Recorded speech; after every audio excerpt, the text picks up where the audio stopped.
Hello everyone, आज हम एक नया चैप्टर स्टार्ट करेंगे, cell the unit of life. ये एक पूरा यूनिट है, सेल, बायोमोलिक्यूल और cell cycle and cell division.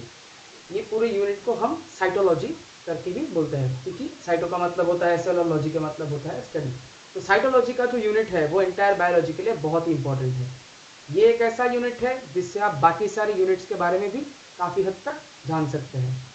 तो हमको पहले ये जो साइटोलॉजी का यूनिट है उसको कंप्लीट करना है, जिसमें पहला चैप्टर है cell the unit of life. इस चैप्टर में हम पहले सेल के कुछ इंट्रोडक्टरी पार्ट्स और हिस्ट्री देखेंगे, फिर धीरे धीरे हम इन डिटेल चैप्टर में जाते रहेंगे। और ये जो चैप्टर है इसका नीट के एग्जाम में वेटेज काफी ज्यादा है, तो हमें इस चैप्टर के दो बेनिफिट मिलता है।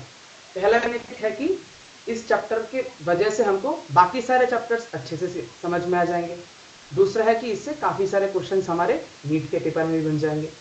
ठीक है, तो पहला जो प्रायोरिटी है वो है एनसीईआरटी बुक, क्योंकि जो एनसीईआरटी बुक है हमने लास्ट 2 इयर्स में देखा है कि काफी सारे क्वेश्चंस ये एनसीईआरटी बुक से डायरेक्ट पूछ देते हैं। ठीक है ना, almost 85 to 90% of the questions वो डायरेक्ट एनसीईआरटी से पूछते हैं। अगर रैंक एकदम ऊपर में लाना है तब भी हम कहीं दूसरे जगह पे रेफर कर सकते हैं। तो हम हमारे इस वीडियोस के थ्रू एनसीईआरटी पूरा कवर करेंगे, साथ में कुछ चीजें एक्स्ट्रा देखते देखते जाएंगे। ठीक है, हमारा इस पहला जो लेक्चर है वो है रिगार्डिंग इंट्रोडक्शन एंड हिस्ट्री। ठीक है, तो पहले अगर हम एक इंट्रोडक्शन ले सेल बायोलॉजी के बारे में, तो सेल के बारे में हमको थोड़ा जानना है। तो जो पहला जो थे जो सेल के बारे में कुछ डिस्कवरी किया था वो हमको मालूम है, क्लास 9 से हमने ये पढ़ा है कि रॉबर्ट हुक ने सेल का डिस्कवर किया था। कुछ कॉर्क सेल के अंदर उन्होंने वो डिस्कवर किया था। क्वेरकस नाम के प्लांट से ये उन्होंने डिस्कवर किया था।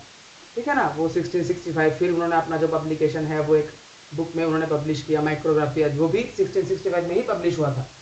ठीक है, क्योंकि ऐसा नहीं है कि कोई एक साइंटिस्ट आज कुछ देखेगा, कुछ एक ऑब्जर्वेशन लेगा और 10 साल बाद जगह पब्लिश करेगा। तो ये क्वेश्चन काफी कबार आपको कंफ्यूज कर सकता है कि रॉबर्ट हुक ने सेल कौन से साल में डिस्कवर किया, वो तो आपको मालूम है 1665, पर माइक्रोग्राफिया कौन से ईयर में पब्लिश हुआ, ये जगह पे आप अटक भी सकते हैं। ठीक है, तो यहाँ पे हम देख लेते हैं कि क्या पहले क्या लिखा है। Cell was discovered by Robert Hooke in 1665। ये एक बेसिक पॉइंट है जिसको हमको जानना चाहिए। ये कहाँ पे डिस्कवर हुआ था? It was discovered in the cork cells of plants named Quercus. ये जो क्वेरकस वाला जो है इसको हमको ध्यान से याद रखना है। ठीक है, ये जो क्वेरकस वाला जो प्लांट है, ये कौन से प्लांट से इसने डिस्कवर किया था? वो कॉर्क सेल्स। उसने क्या देखा था? He observe a honey comb like structure. एक हनी कॉम्ब लाइक स्ट्रक्चर उसने ऑब्जर्व किया था। अभी जो चीज उसने डिस्कवर किया था उसको हमने बोला कि उसको पूरे वर्क को उसने एक बुक में पब्लिश किया था। उस बुक का नाम था, देखिए पे लिखा है माइक्रोग्राफिया। वो भी कौन से में पब्लिश हुआ था? 1665 पे। क्योंकि रॉबर्ट हुक पहले ऐसे साइंटिस्ट थे जिसने उसको ढूंढा, वो सेल को ढूंढा, उनको हम कहते हैं फादर ऑफ साइटोलॉजी। देखिए वो जो ईयर है ना 1665, उस ईयर में जो हम अभी सिंपल या कंपाउंड माइक्रोस्कोप यूज करते हैं ना, वो तब तक इन्वेंट नहीं हुआ था। उन्होंने खुद अपना माइक्रोस्कोप डिजाइन करके सेल को उन्होंने खोजा था, इसीलिए हम उनको फादर ऑफ साइटोलॉजी भी कहते हैं। पर उन्होंने जो ऑब्जर्व किया था वो एक्चुअली क्या था? Dead cell. ठीक है ना, ये बात भी हमको काफी अच्छे से याद होना चाहिए कि रॉबर्ट हुक का जो डिस्कवरी था वो था रिगार्डिंग डेड सेल। तो यही कुछ पॉइंट्स है जो हमको रॉबर्ट हुक के बारे में जानना है। Next, living cell. जो लिविंग सेल है हम उसको बारे में अभी देखेंगे। जो लिविंग सेल है, क्योंकि जो रॉबर्ट हुक ने खोजा था वो क्या था? वो एक डेड सेल था। तो अभी हमको फिलहाल लिविंग सेल के बारे में भी जानना है। तो लिविंग सेल जो डिस्कवर किया था वो क्या था? एंटोनी वॉन ल्यूवेनहॉक ने। जो ल्यूवेनहॉक एक ऐसे साइंटिस्ट थे जिनका बायोलॉजी में कंट्रीब्यूशन या फिर साइंस में कंट्रीब्यूशन बहुत ज्यादा था। उन्होंने सिर्फ लिविंग सेल नहीं ढूंढा, उन्होंने और भी काफी सारी इंपॉर्टेंट डिस्कवरीज किए, जैसे कि पॉलीएम्ब्रायनी, स्पर्म सेल एक्सेट्रा, आप देखेंगे आगे स्लाइड्स पे। तो ये जो ल्यूवेनहॉक का कंट्रीब्यूशन है वो काफी ज्यादा है। और उन्होंने जो सेल को ढूंढा था उसको उन्होंने बोला था वाइल्ड एनिमल्क्यूल्स। ठीक है, जो सेल उन्होंने ढूंढा था उसने उनको बोला था कि वो वाइल्ड एनिमल्क्यूल्स होते हैं। देखते हैं कि क्या लिखा है। जब रॉबर्ट हुक ने, हमको मालूम है कब सेल डिस्कवर किया था? 1665 में। और यहाँ पे हमने देख रहे हैं कि एंटोनी वॉन ल्यूवेनहॉक ने ये डिस्कवर किया था 1676 पे। ये लिविंग सेल था, पहला लिविंग सेल था। वो कहाँ से ये डिस्कवर किया था? जैसे कि रॉबर्ट हुक ने कहाँ से डिस्कवर किया था? Cork cells of Quercus plant. जो क्वेरकस प्लांट है उसके कॉर्क सेल्स से डिस्कवर किया था। पर इन्होंने कहाँ से डिस्कवर किया था? जो living cell was discovered from rain water present in soil. जो रेन वाटर, जो मिट्टी में जो रेन वाटर क्लॉगिंग होता है उसमें से उन्होंने वो सेल ढूंढा था। उसको उन्होंने सेल को क्या बोला था? उन्होंने सेल को बोला था वाइल्ड एनिमल्क्यूल्स। ठीक है ना, ये पार्ट जो ये नाम है हमको याद रखना है कि लीवेनहॉक ने इसको क्या बोला था। फिर देखिए उनके जो काफी सारे कॉन्ट्रीब्यूशंस की बात हम कर रहे थे। उन्होंने पहले क्या डिस्कवर किया? आरबीसीज डिस्कवर किया, रेड ब्लड सेल्स उन्होंने डिस्कवर किया, जिसको हम इराइथ्रोसाइट्स भी बोलते हैं। ठीक है ना, तो इससे और एक चीज आपको याद रखना है कि आगे जाके हम ह्यूमन फिजियोलॉजी में पढ़ेंगे कि जो रेड ब्लड सेल्स है उनको हम कहते हैं इराइथ्रोसाइट। फिर वैसे ही जो WBC है, व्हाइट ब्लड सेल है, उनको हम कहते हैं ल्यूकोसाइट्स। और जो प्लेटिलेट्स है उनको हम कहते हैं थ्रोम्बोसाइट्स। ठीक है, जो हालांकि जो एंटोनी वॉन लीवेनहॉक थे उन्होंने सिर्फ आरबीसी डिस्कवर किया, पर ये जो 2 पॉइंट मैंने साइड पे लिखा है वो आपके नॉलेज के लिए लिखा है, क्योंकि आपको काफी कबार आरबीसी दिखाई नहीं देगा कोई क्वेश्चन में, इरेक्ट्रोसाइट दिया होगा, तब आपको समझना है कि इरेक्ट्रोसाइट का मतलब वो आरबीसी की ही बात कर रहा है, ल्यूकोसाइट का मतलब वो WBC की ही बात कर रहा है, फिर थ्रोम्बोसाइट्स का मतलब वो प्लेटलेट की बात कर रहा है। इन तीनों को हम एक साथ कहते हैं ना ब्लड सेल्स। तो कौन से ब्लड सेल की बात कर रहा है? वो जो 3 ब्लड सेल है उनका अलग अलग हम इस नाम से भी जाने जाते हैं, हम उसको इस नाम से भी जानते हैं। फिर देखिए उन्होंने क्या किया, पहले आरबीसी का डिस्कवर किया, फिर उन्होंने प्रोटोजोआंस का डिस्कवर किया।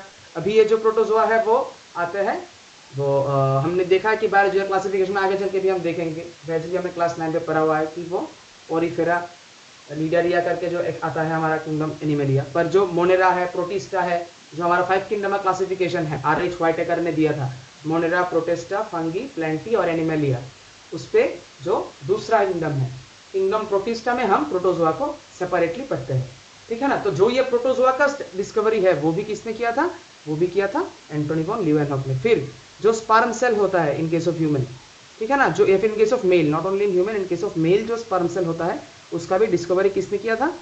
एंटोनी वॉन लीवेनहॉक ने किया था। देखिए स्पर्म सेल हम ऑल्दो क्लास 12 के वीडियोस पे डिटेल में करेंगे, पर ये थोड़ा सा एकदम बेसिक आउटलाइन होता है एक स्पर्म सेल का। ठीक है, तो ये जो स्पर्म सेल का डिस्कवरी है इसको भी किसने किया था? इसको भी किया था एंटोनी वॉन लीवेनहॉक ने। ये होता है हमारा स्पर्म सेल। फिर उन्होंने क्या डिस्कवर किया था? पॉलीएम्ब्रायनी, मतलब एक साथ काफी सारे एम्ब्रायो का फॉर्मेशन एक ही स्पीसीज में, फिर एक ही ऑर्गेनिज्म में काफी सारे एम्ब्रायोस का प्रोडक्शन, उसको हम कहते हैं पॉलीएम्ब्रायनी। ये जो फिनोमेना है इसका भी डिस्कवरी किया था एंटोनी वॉन लीवेनहॉक ने।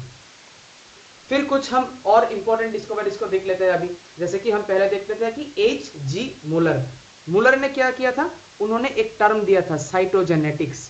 ये जो टर्म है साइटोजेनेटिक्स, वो टर्म दिया था H.J. मुलर ने। साइटोजेनेटिक्स क्या है? साइटोजेनेटिक्स बेसिकली है, साइटो का मतलब होता है सेल, जेनेटिक्स का मतलब हमको मालूम है कि उसका जीन या फिर उसका DNA और एसोसिएटेड जेनेटिक मटेरियल का स्टडी, उसको हम कहते हैं साइटोजेनेटिक्स। बस सेल के अंदर जो काफी सारे जेनेटिक मटेरियल है, जेनेटिक मटेरियल हालांकि अभी तक हम जानते हैं, अभी तक तो हमको मालूम है कि ये DNA है, पर तब उनको मालूम नहीं था कि एक्चुअली जेनेटिक मटेरियल DNA है या नहीं। तो इन जनरल उन्होंने जो सेल का जेनेटिक्स है पूरा का पूरा, इन्होंने ये जो टर्म है उन्होंने दिया था कि साइटोजेनेटिक्स करके एक अलग से ब्रांच होगा। फिर फादर ऑफ साइटोलॉजी ने पहले ही देख लिया, वो हम किसको कहते हैं? रॉबर्ट हुक को। फिर फादर ऑफ मॉडर्न साइटोलॉजी, यहाँ पे काफी सारे बच्चे गलत कर जाते हैं। मॉडर्न साइटोलॉजी, ये पार्ट आपको याद रखना है कि मॉडर्न साइटोलॉजी का फादर रॉबर्ट हुक नहीं है, मॉडर्न साइटोलॉजी के फादर है स्वानसन। ठीक है ना, वरना आप मान के चाहिए कि आपने सीख के गए कि आप कि रॉबर्ट हुक है, रॉबर्ट हुक है, कि सेक्शन के टीचर नीलाद्रि सन ने ऐसा पढ़ाया था कि रॉबर्ट हुक है, पर अभी आप देख रहे हैं क्या है कि हमने तो ये मार्क करके आया, पर आंसर की में तो कुछ और ही दिया हुआ है। तो ये बात हमेशा याद रखना कि ये जो है ये मॉडर्न साइटोलॉजी के फादर रॉबर्ट हुक नहीं है, वो 1665 के बंदे थे, जमाना बदल चुका है। ठीक है ना, तो मॉडर्न साइटोलॉजी के फादर है स्वानसन। फिर है और एक इंपॉर्टेंट डिस्कवरी, न्यूक्लियस। न्यूक्लियस को डिस्कवर किया था रॉबर्ट ब्राउन ने। ठीक है ना, न्यूक्लियस को डिस्कवर किया था रॉबर्ट ब्राउन ने। अभी देखिए बायोलॉजी में आप कहीं भी न्यूक्लियस देखेंगे उसका दूसरा मतलब होता है। ठीक है, ये जो न्यूक्लियस है इसको हम एक दूसरे टर्म से भी रिप्लेस करते हैं, वो है कैरियन। कैरियन वर्ड का मतलब होता है न्यूक्लियस। ठीक है, ये जो कैरियन है उसी का मतलब होता है न्यूक्लियस। इसीलिए क्योंकि उन्होंने न्यूक्लियस को डिस्कवर किया था, उनको हम कहते हैं फादर ऑफ कैरियोलॉजी। कैरियो मतलब होता है न्यूक्लियस, लॉजी मतलब होता है स्टडी, तो न्यूक्लियस के ऊपर स्टडी के फादर कहते हैं हम रॉबर्ट ब्राउन को। क्यों? क्योंकि उन्होंने उसको डिस्कवर किया था।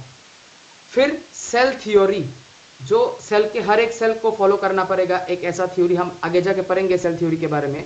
ये जो सेल थ्योरी है, ये सेल थ्योरी दिया था दो साइंटिस्ट ने, ठीक है, वो थे शेल्डन एंड स्वान।